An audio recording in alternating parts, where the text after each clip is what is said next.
নমস্কার, আপনারা দেখছেন সিঁড়ি দিয়ে নামতে নামতে রিভিউ। ন্যাশনাল টিমের কলাপের জন্য যে অফিসিয়াল অ্যানাউন্সমেন্ট সেটা হয়ে গেছে এবং আমরা ইন্ডিয়ার জন্য যে স্কোয়াডটা হংকংয়ের বিরুদ্ধে খেলবে সেটাকে আমরা অলরেডি দেখতে পেয়ে গেছি। এবার দেখো, প্লেয়ারদের নিয়ে কিছু বলার নেই। খালিদ জামিল, আমি আগের দিনই বলেছিলাম আমি দল যাই চুজ করি না, কারণ বেস্টটা তো খালিদ জামিলই চুজ করবো, because he is the manager এবার বা কোচ।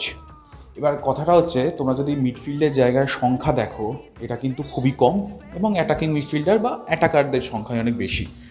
এবার এর একটা রিয়াকশান অবশ্যই আমার আছে, তারপর আমি সারপ্রাইজিং নামগুলোর দিকে যাব। কথাটা হচ্ছে যে দেখো, এতে খালিদ জামিলের স্টাইল মানে স্পষ্ট জিনিসটা, যে মিডফিল্ডে বল স্ন্যাচ হবে, তারপর উইং নির্ভর খেলা, তারপর ক্রস ভেসে আসবে, যদি গোল হয় তো ভালো। বাট ঠিক আছে, এই বৈচিত্র্যের সাথে যদি আমরা খেলতে পারি তাহলে খুবই ভালো। একে ইন্ডিয়া ম্যাচ সংখ্যা খুব কম পায়, সেই অনুযায়ী খালিদ জামিলকে এরমভাবে আমরা রেট করতে পারি না।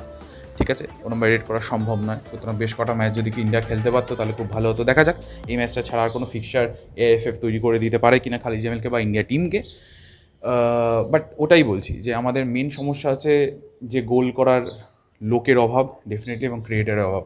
ক্রিয়েটার এই মধ্যে থেকে মিডফিল্ড থেকে আমি তো একমাত্র একটা নাম দেখলাম, সেটা হচ্ছে সাহাল আব্দুল সামাদ।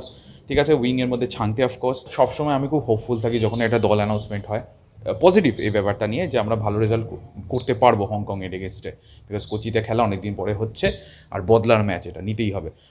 কোনো হয়তো স্টেটমেন্ট হবে না, জিতে কিছুই করতে পারবো না আমরা হয়তো, বাট জিতে একটা ছোট আনন্দ করতে পারি, আমরা প্রতিশোধ নিতে পারি, যেটা এই মুহূর্তে চলছে, ধুরন্ধর দ্য রিভেঞ্জ। এবার এই মুহূর্তে যারা ন্যাশনাল টিমে কল আপ পেয়েছেন, আমি সেটা সারপ্রাইজ কয়েকটা নামের কথা বলবো, বাট আই এম হ্যাপি।